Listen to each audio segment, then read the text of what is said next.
So here's something that I have been doing with my students, and I saw this on Pinterest. I think it's really cool. So I'm going to start with a coil.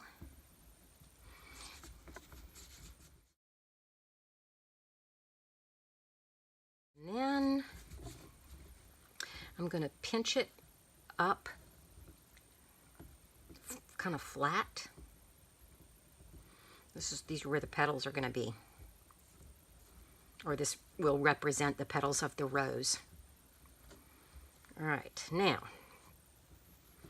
I'm going to start at, and it doesn't matter if it tears because flowers have separate petals anyway, so I'm going to take this piece and I'm going to curl that in.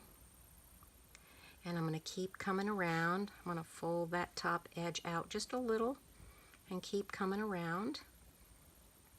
And probably for a heart this size, maybe no bigger than that, because I'm going to cover this piece with a whole bunch of these. And I can gently pull the petals out just a little bit. Bottom looks like this. It's closed up.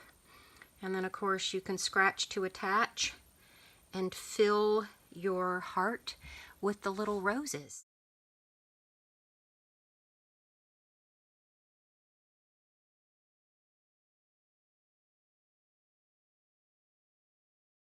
Working with some fun textures, getting ready for the clay workshop that's coming up this Saturday right before Mother's Day. And I did this with hot glue and a piece of that foam, and it may not look like much, but it's really cool when you see it pressed in the clay.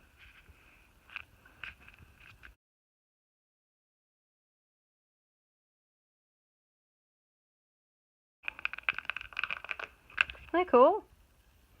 And I did this one.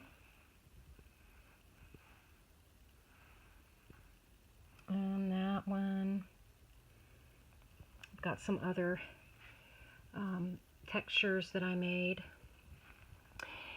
Anyway, we've still got spots left. If this looks like fun and you want to come play in the clay, I hope that you'll join us, and I'll put a link so you can check it out.